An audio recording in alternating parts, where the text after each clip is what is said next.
My dear sisters and brothers in Jesus Christ,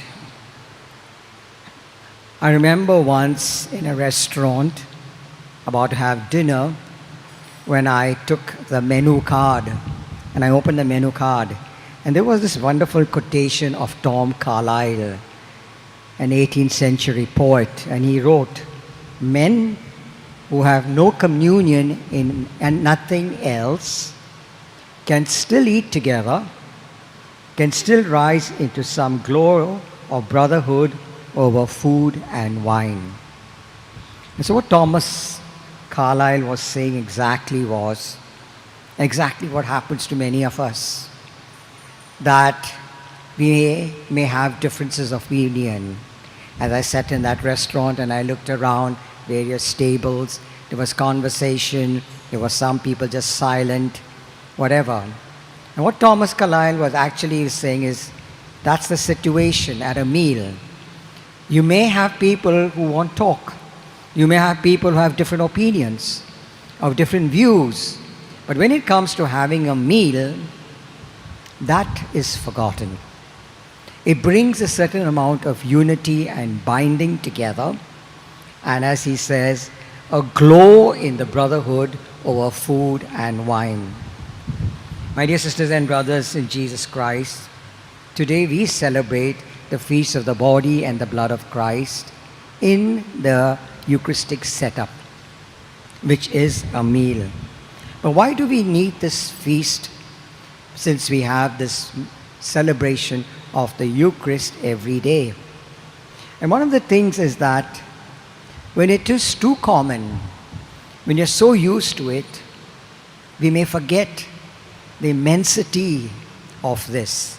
As I read the opening prayer, Saint Thomas Aquinas says so beautifully, "O God, in this wonderful sacrament, you have left us a memorial of your passion."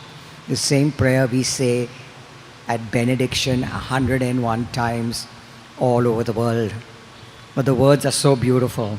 "O God, who in this wonderful sacrament has left us a memorial of your passion, grant us, we pray, that we may revere the sacred mysteries of your body and blood, and that we may experience within ourselves the fruits of your redemption." And so we need, my distant brothers, a time to pause and a time to think about what it is to be in the Eucharist. My dear sisters and brothers in Jesus Christ, this whole week I've been listening to various video clips from the All Indian Charismatic conferences that are going on around the world, also talks on the Eucharistic retreat that is ending today, and top speakers. And there's one that things about these speakers is that since they are from different parts of the world, they don't know what the other has said. And so by now I know that the Eucharist is the source and summit of our Christian life. And I know the number by heart, 1324, in the Catechism of the Catholic Church, because it's been repeated over and over again. The Eucharist is the source and the summit of our Christian life. Eucharist is the one that gives us that life. My dear sisters and brothers, if we really want to understand the scripture, there is one line that always disturbs me. We only heard half of the second reading from Corinthians.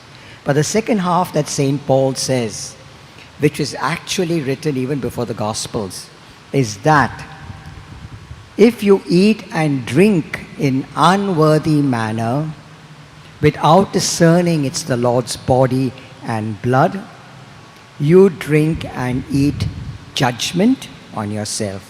Jesus said, "I did not come to judge, you will judge yourself." And so there are people all over who are receiving the Eucharist without a moment of pause.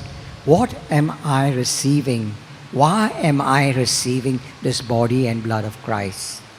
My sisters and brothers, to understand further about this Eucharist, one has to read John chapter 6, right from 1 right up to the last verses of 53.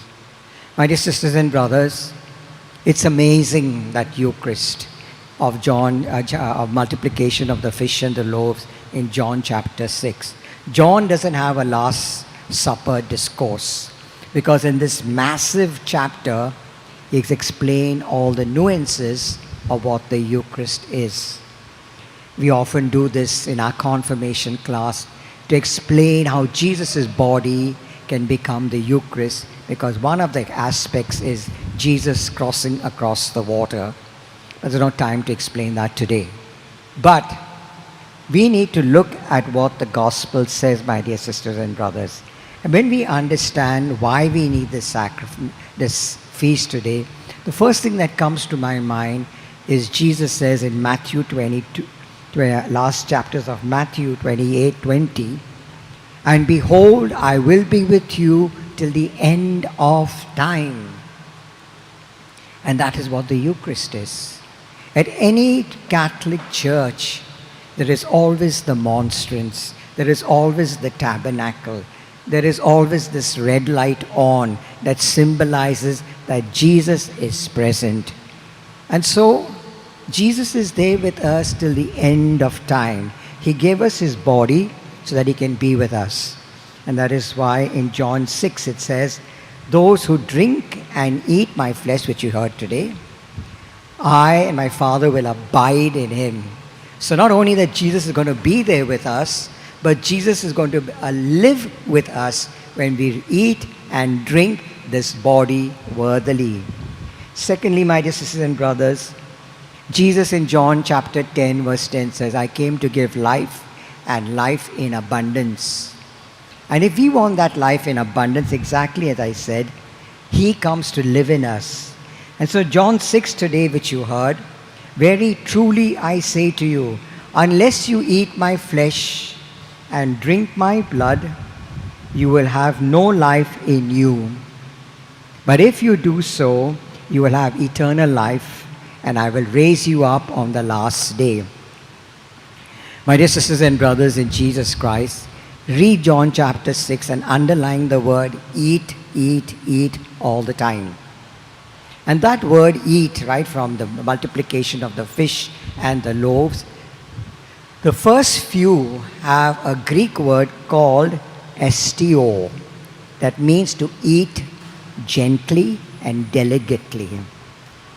But when the Pharisees and the Jews begin to contradict and argue with Jesus, he changes that verb eat, estio, into troge.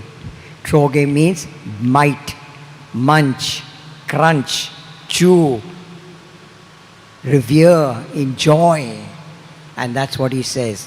My flesh, eat my flesh, munch it, crunch it, chew it, enjoy it. And that's what he says. And when they hear that, they are shocked, you know.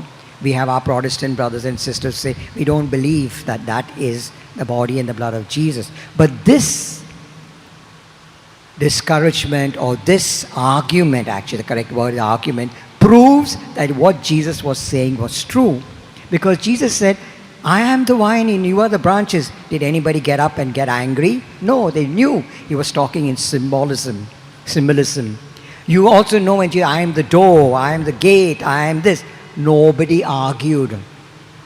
When Nicodemus goes to see Jesus in John chapter 3, and Jesus says you have to be born again, Nicodemus says, what? And then Jesus explains to him, because, hello, I'm talking symbolically. But here, no way does Jesus say, I'm talking symbolically. And so the Jews, as you know in the book of Leviticus, they would not eat any meat or blood. Also in the book of Deuteronomy, they wouldn't touch this meat and blood. And so they are angry. And that is one of the proofs that what Jesus was saying was not figurative. It was not a metaphor. It was not an analogy. Truly, truly, and scripture scholars tell us, whenever you see this word truly, truly, 100% you can be sure that those are the exact words of Jesus. And so Jesus says, truly, truly, my flesh is food and my blood is drink. John 6 verse 55. And so my dear sisters and brothers, many would walk away. This morning, as I was around here, I saw a lot of our Catholics going to the market. I began to ask, I wonder if they've heard Mass. Today's Sunday. We can't tell the difference. But we have many Catholics who are so materialistic minded. They'll come to receive the Eucharist on Maundy, Thursday, Good Friday, etc. But I wonder if they know the depths of the Eucharist. My dear sisters and brothers, I'd like to emphasize what St. Paul says, and I've spoken about this when I gave a talk the other day in the evening about being holy. 1 Peter 2:9. You are a chosen generation, a holy nation, a people set apart, a royal priesthood. And so, my dear sisters and brothers, all of us belong to this royal priesthood. But we, the clergy, are also members of the ministerial priesthood by our very vows of poverty, obedience, and chastity. We are sanctified. The meaning is separated, different, sanctified for this. We are consecrated, which I spoke last Friday about consecration. But you share in the royal priesthood. Now I'm going to ask you a question. If I came late for this Mass, and you would be looking at your watch and saying, it's 10:40, where's the priest?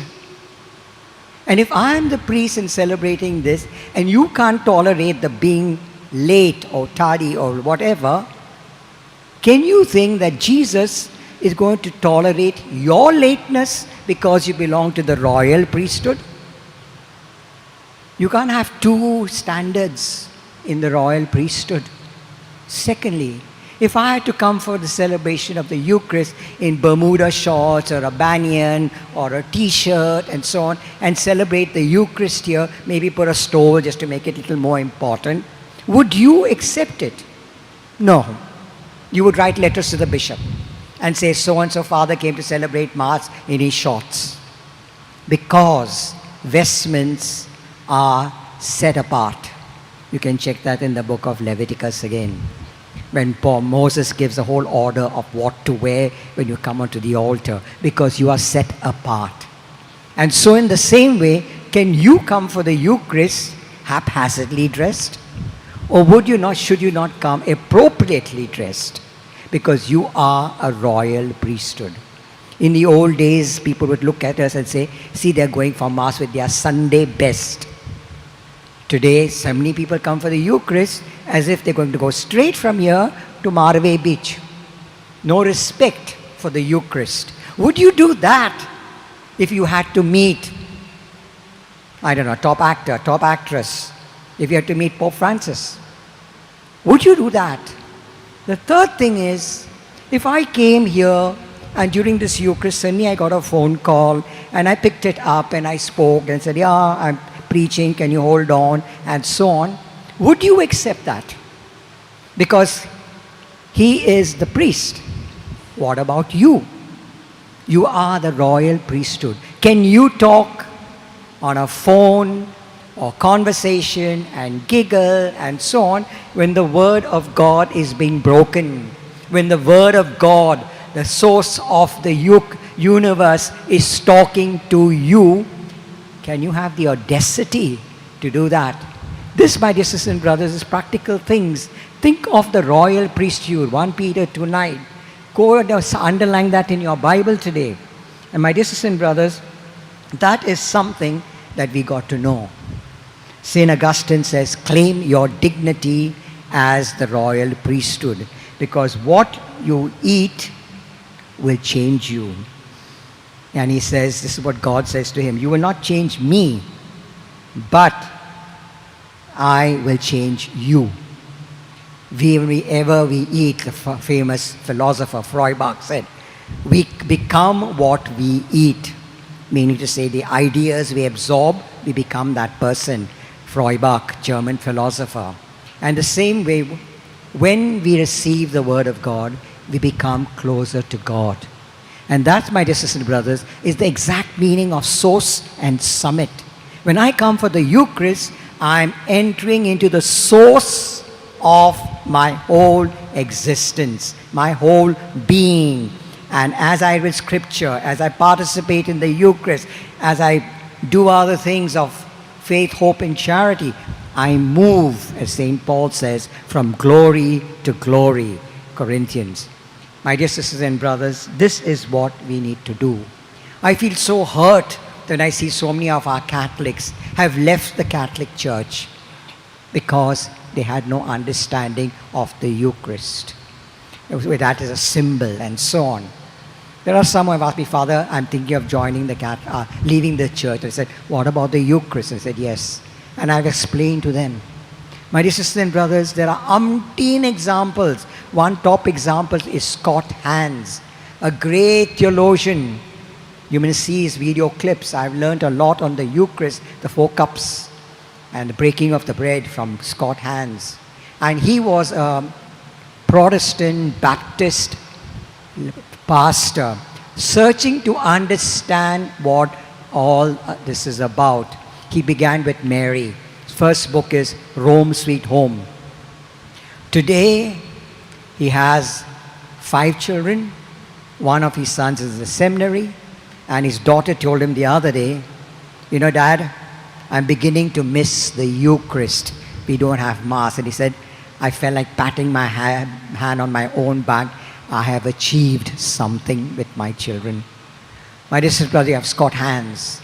You have Steve Ray, fantastic preacher who his main book is Defense of the Eucharist.